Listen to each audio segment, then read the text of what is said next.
Hello, meditators. This is the last week of the 4-week series Foundations to Meditation. I hope you've enjoyed yourself and learned a lot. I know I've had a lot of fun making these videos for you. I've hopefully taught you what you need to know to curate and begin practicing meditation.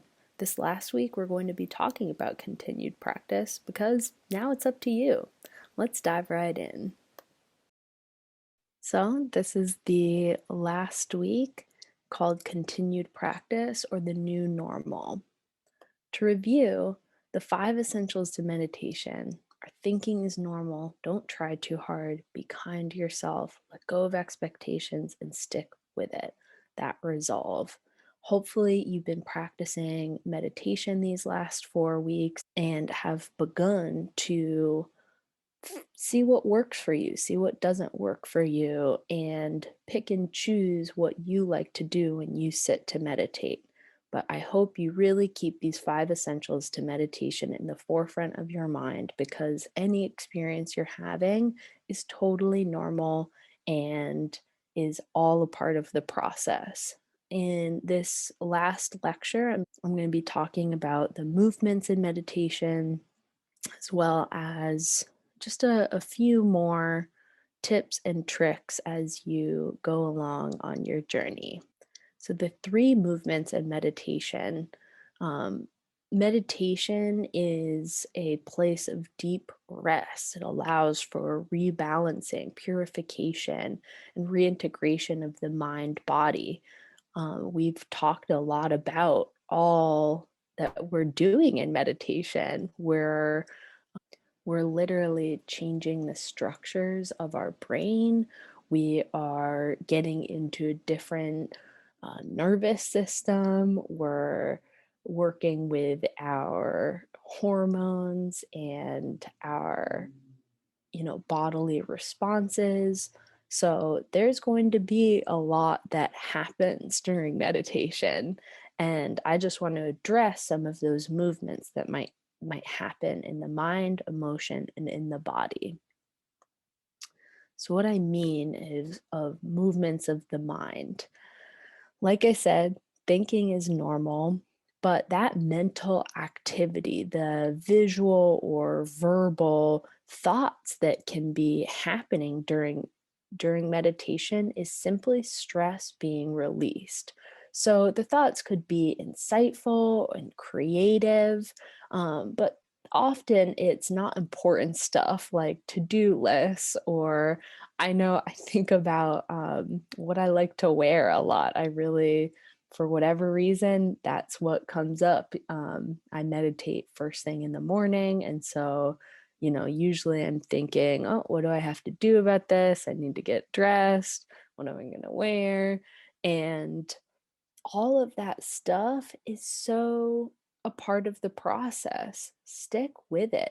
Um, just because you're having those thoughts and you're being distracted by them, that process of refocusing your attention as many times as it takes during meditation is meditation. You don't need to be transcending your reality or having some, hyper religious or spiritual experience in meditation. It's simply that practice of refocusing your attention. Movements of emotion.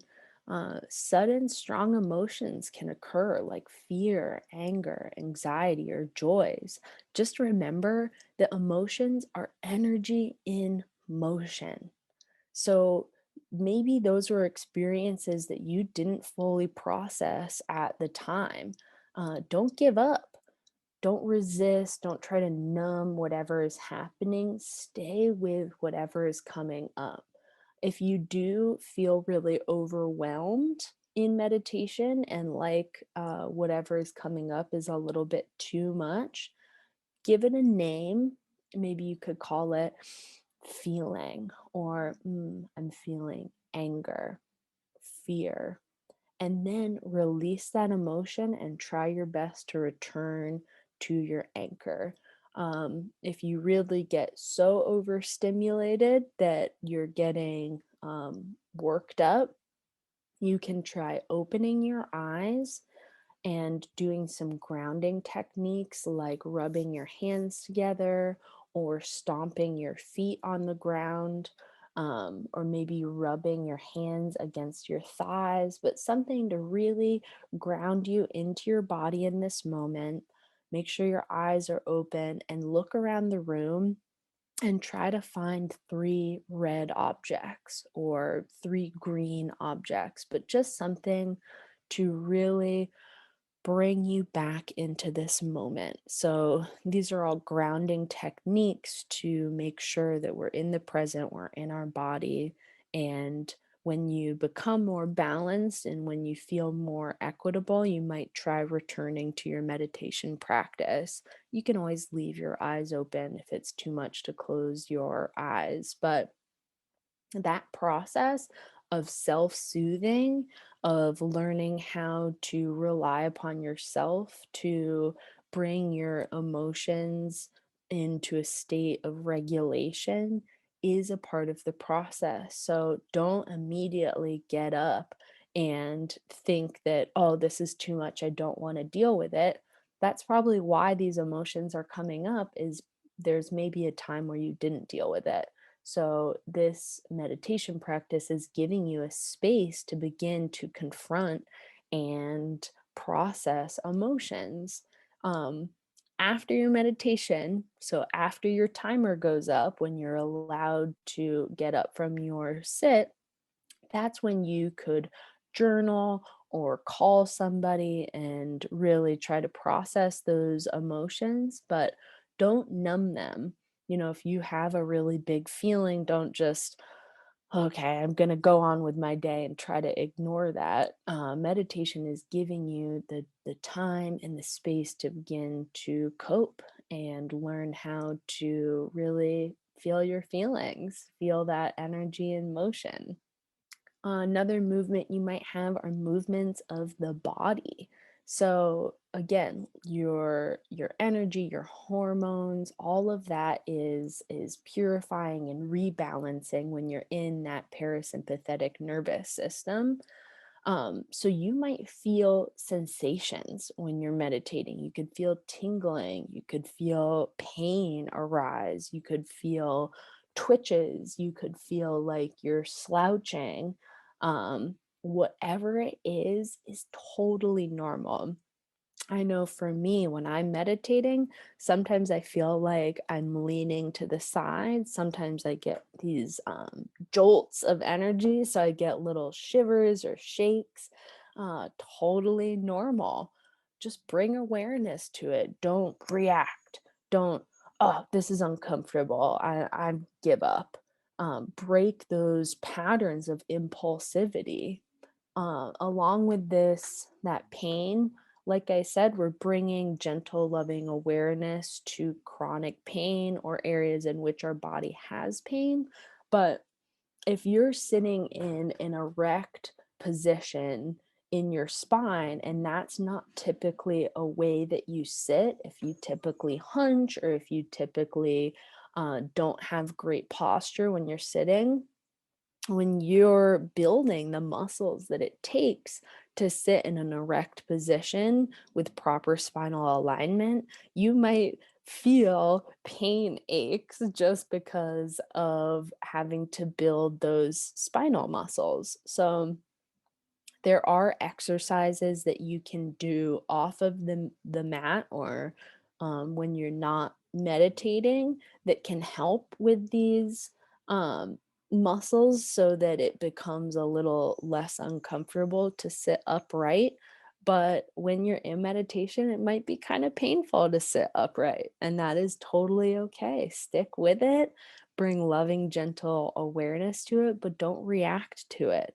You might choose to mindfully move if you're uncomfortable in your position, but just make sure you are choosing to move. You're doing it in a slow and mindful way, and you're placing your body and then again sitting and trying to refocus your attention when it is drifting. All of this is changing the relationship we have with our body. We're just learning how to love it, be present with it, be gentle with it, and really just have a new dialogue with it. So be gentle with yourself, be kind to yourself, and whatever experience you're having is okay. So, this choice point, when these movements happen in meditation, whether our mind is really active, our body is really active, or our emotions are really active, we can choose to either explore or ignore. So, when movement happens, often we're not even cognizant that we're distracted. I know my mind can be thinking about a number of different things. And then we have that moment of, oops, I'm thinking. I'm supposed to be focusing on my anchor right now. So that moment that we go, oh, oops, I'm thinking, that's our choice point. And we can choose to either explore whatever has arisen or ignore it. So exploring means bringing that gentle, loving awareness to that moment. What does this really feel like? What is this emotion? Is it tiredness? Is it boredom? What does it actually feel like in my body? Where do I feel it in my body? Do I feel it in my chest, in my belly, in my shoulders?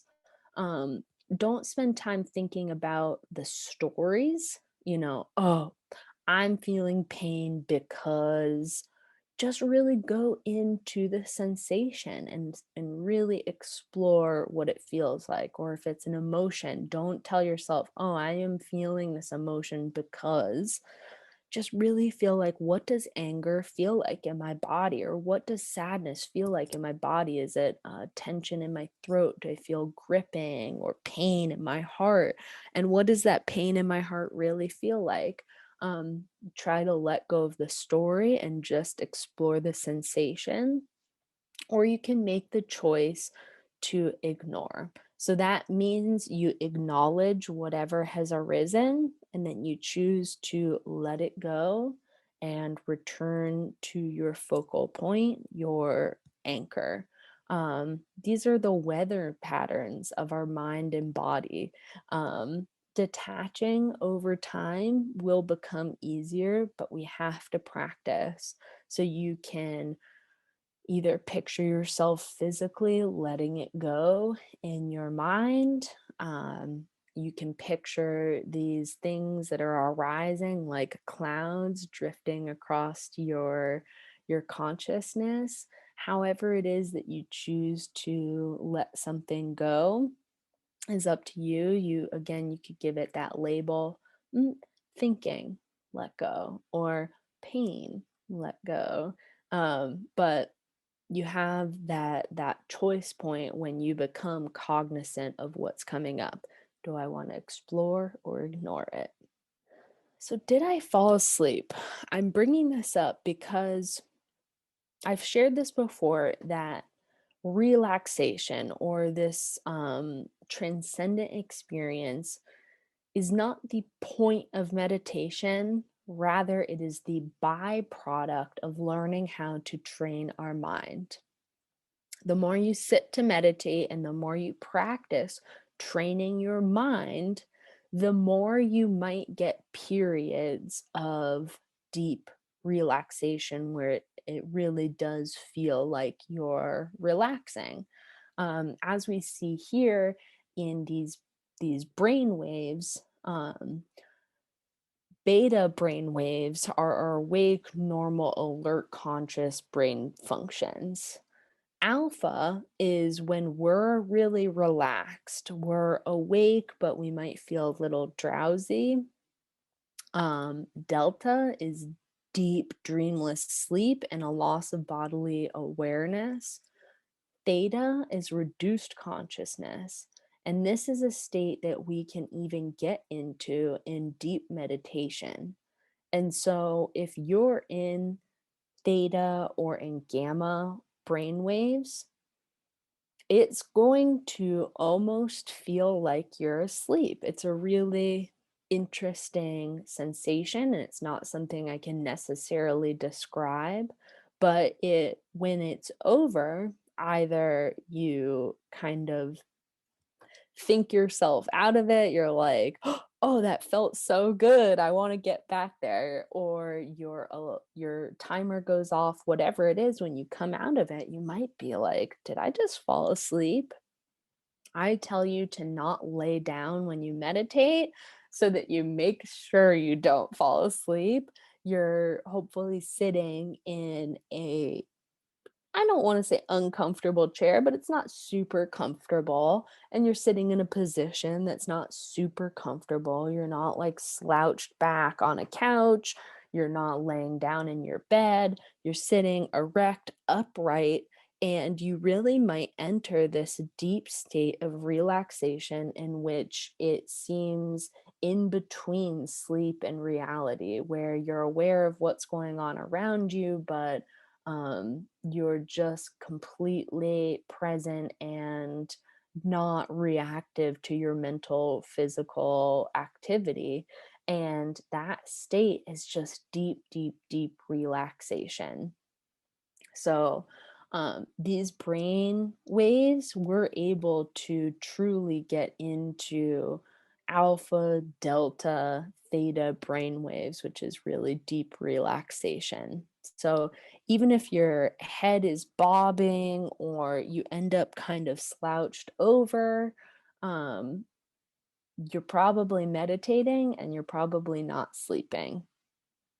So we call this transcendence in meditation when you're able to access that place. Um, it's also known as slipping into the gap or Atman Darshan, which is a Sanskrit word for direct experience of the soul. And again, this is an effortless state. So it's not something that you can think yourself into or try hard to get into. You're able to enter this state by practicing the constant interruption of your thoughts. And in that process, you might end up slipping into the gap and going into that state beyond thinking and doing, but of just being. And you won't know that you're transcending until you think about it. So you might be in that state and I don't want to say it feels wonderful because you're just being. Um, but the second you're like, I'm transcending, it's over. So, that's such is meditation. You might only get one moment, one taste of that place. You might get a few moments. You might have a whole meditation that feels that way. Um, but just remember, whatever experience you're having is totally fine. And if you did have a great meditation, the next time you sit to meditate, that might not happen. And you might feel really mentally active or physically active that day. So just remember, transcendence or that ability to get into deep relaxation is a byproduct of practicing that mental discipline of bringing your focus back. And that is meditation. Transcendence is merely a byproduct of learning how to train your attention. So, desires in meditation, there's a common misconception that desire is the root of all suffering, and that's not quite it. It's the attachment to a certain outcome that is the root of all suffering. When we need something to happen, that is the root of all suffering. Pain is inevitable in life, suffering is optional. So, desire is very normal. Desire flows to us, and it is something that comes from us and about us in a way that leads us to somewhere or something. They're not accidental. We're not made, unless you're choosing to leave your earthly attachments and join a monastery or a sanctuary of some sort, you're going to need to function in the world. Um, but having desire, wanting to be creative, wanting to, oh, reach out to somebody. Oh, I've been thinking about somebody all day. Maybe I should give them a call. Those kinds of desires and impulses are a part of life. And as you begin to clarify your mind, you can begin to connect to that intuition or your higher knowing or your God consciousness, whatever you like to call it. Um, and that's a part of life and being really connected to yourself or your spirit or your soul.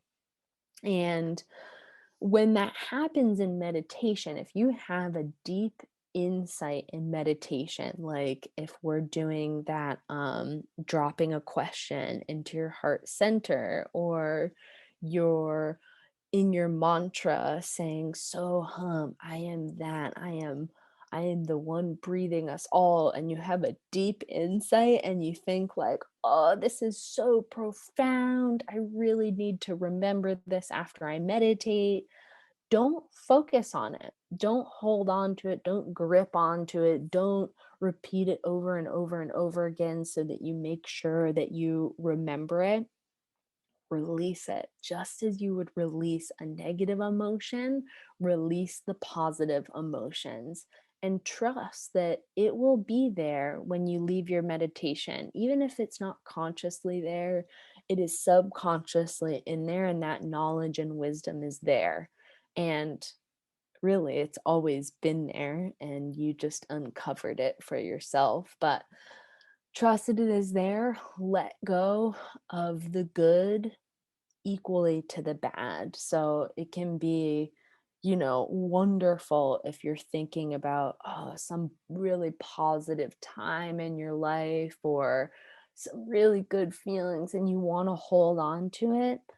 But the whole practice is release that and return to your focus. You're not supposed to be cultivating any negative or positive emotion. You're practicing on focusing your attention. So release those deep insights, no matter how important they might feel, and trust that it will be there. So I have a little discovery exercise for us called self discovery. If you feel comfortable, settle into your seat and close your eyes. If you don't feel comfortable, you can cast your stare directly in front of you and ask yourself, who am I really?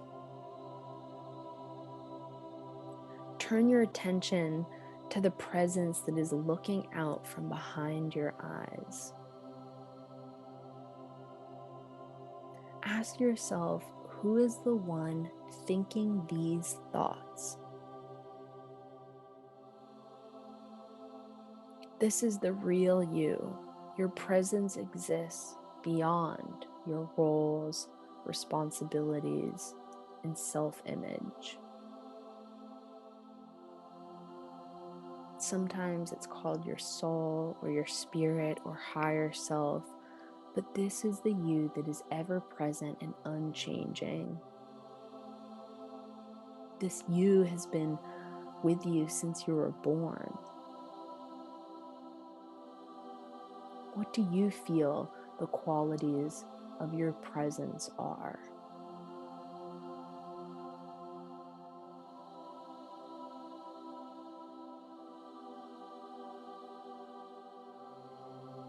Whenever you're ready, open your eyes. What were those qualities? If we were in person, I would ask you to try to describe yourself without using roles or responsibilities. So often we go to, oh, I'm a daughter, I'm a fiance, I am this employee. We often go to these roles and responsibilities that we have in life to get a sense of self. And We are not our roles and responsibilities in life. And that practice that I just guided you through is to help you begin to connect to that you that is underneath all of that. And it is there in which we can connect to our deepest sense of self, our deepest self knowledge, our deepest knowing, and hopefully begin to live from that place instead of making decisions based on those external things. We hopefully begin to make decisions based on ourself. I strive for capital S self centeredness. And that just means that I'm grounded and rooted in who I am truly, my true sense of self worth, my true sense of lovability and wholeness. And I am always connected to that spot, and I do take care of myself first and foremost, because it's like when you're on the airplane, you have to put on your oxygen mask before you put on anybody else's. So I care for myself first and foremost, but it's only when my cup is full that I'm able to truly give to others. And when I go out and I'm of service to those roles and responsibilities that I have in my life, I have plenty to give, and I'm happier and I am more generous and I am more free with my time because I am taken care of and I'm provided for and I've taken care of myself. It's when I let my cup get really empty that I'm actually less of service to others. I'm grouchy, I'm short, I'm not as generous, I'm more stingy. So I really, challenge you to keep reflecting on who is that? Who are you? Who are you truly? Because I am a gift. You are a gift to this world. We need you, who you truly are, to be present and to be touching lives around you just by being you. And so I encourage you to keep getting in touch with that. Who are you really? And get back to that person and what they love and what they're passionate about, and have that spark and zest for life. That you is our new reference point in life that allows us to be peaceful, centered, clear, and present. And as we refine what we want, we can make more authentic decisions. Do I really want to be of service to that position because I care about it? Or am I actually just trying to prove my value and my esteem by holding a position? So, just, we really get to reflect on the decisions we make and get to see if I'm making it from an authentic choice or from some external reason that doesn't serves me. And the present moment awareness that we're practicing in meditation will hopefully begin to carry out into everyday life so that you can continue making authentic decisions. So, mindfulness off the mat. You often hear me say on the mat. Many meditators have a mat on the ground in which they practice meditation. I still call it on the mat, off the mat, but like we said, you don't have to sit on the floor, you can sit on a chair, but that's just what I mean when I say off the mat. But mindfulness off the mat, or out of our sit, is engaging our attention in the present moment on what we're experiencing without judgment. So it's a deliberate practice of moment to moment, non judgmental awareness. Meditation is formal, sitting, and practicing focusing our attention. Mindfulness is doing that in our everyday world. So, to give you some examples, mindful activities could include washing the dishes. And this is, what are you doing when you're washing the dishes? I know I used to be like, I used to be grumpy about it. Oh my God, I have to wash dishes. I'm washing the dishes. And then I didn't dirty this bowl. My roommate did. I can't believe it. They always leave these dishes. I hate washing. So I'd just be running these narratives while I was running the dishes. When we practice mindfulness, we do exactly like we do in meditation, but we're doing an activity. So it's, okay, I'm not thinking about my roommate. Release. I'm going to return to washing the dishes and I'm going to really feel the soap on my hands and the temperature of the water. I'm really going to feel this dish and make sure it's clean. I'm just going to attend and immerse myself in whatever it is that I'm doing in this moment. And anytime I catch my mind wandering, ooh, I'm bringing it back to this moment. That's mindfulness. Taking a mindful walk.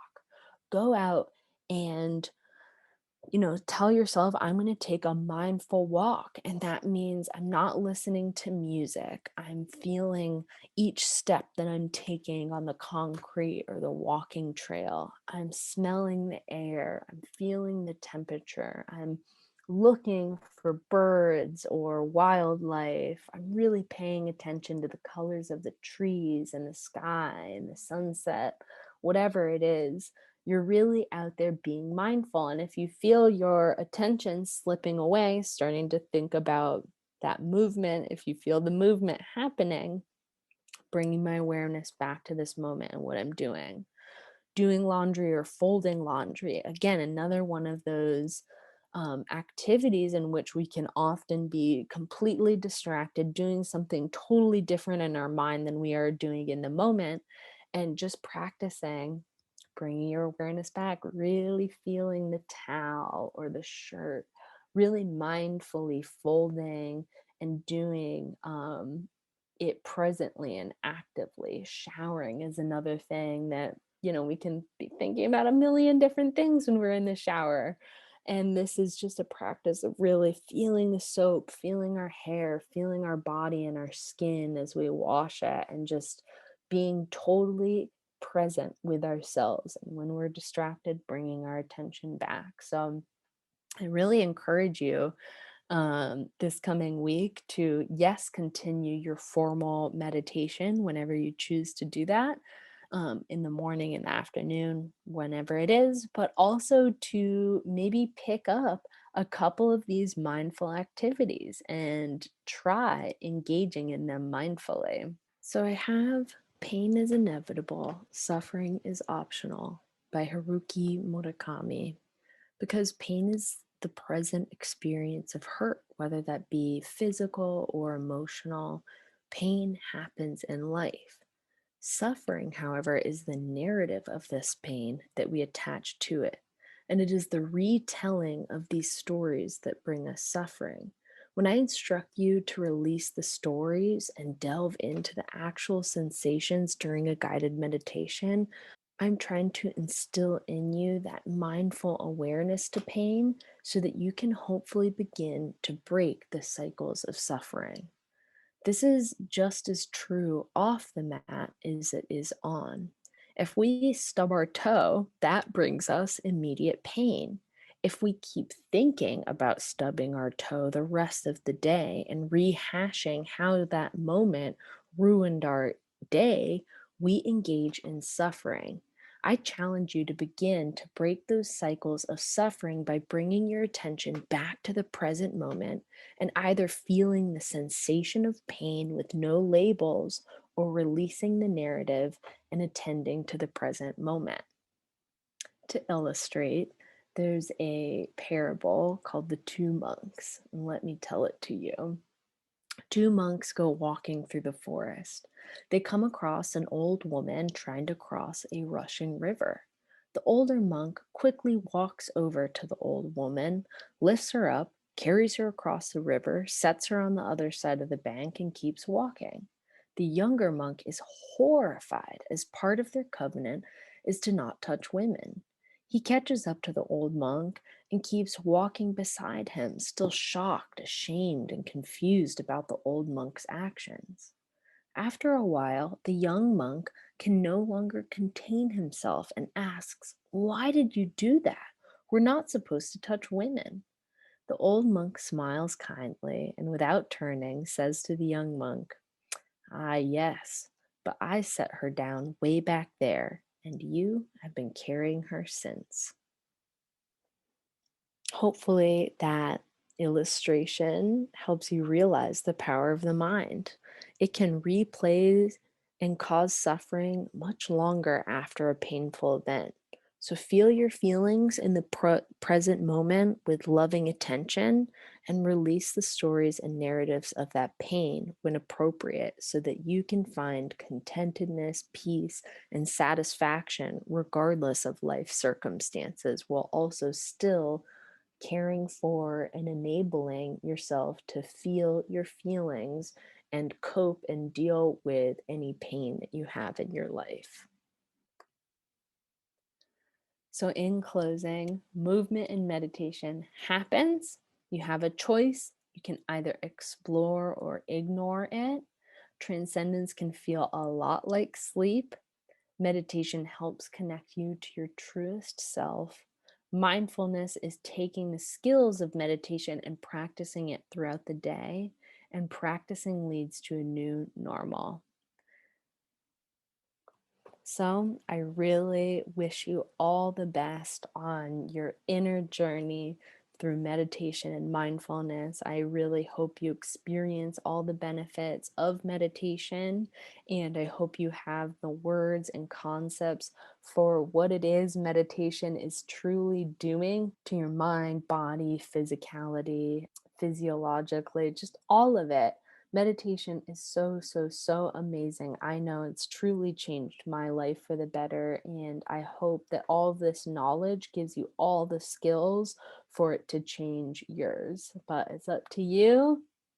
You're the one that has to do it and stick to it no matter what, and just come back to it no matter what.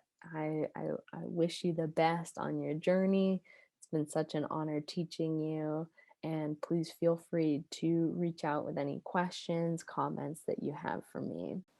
As always, you can find us on Facebook at Osher Lifelong Learning Institute, or you could email at ollie@usm.maine.edu. So, best of luck. Stay centered, y'all.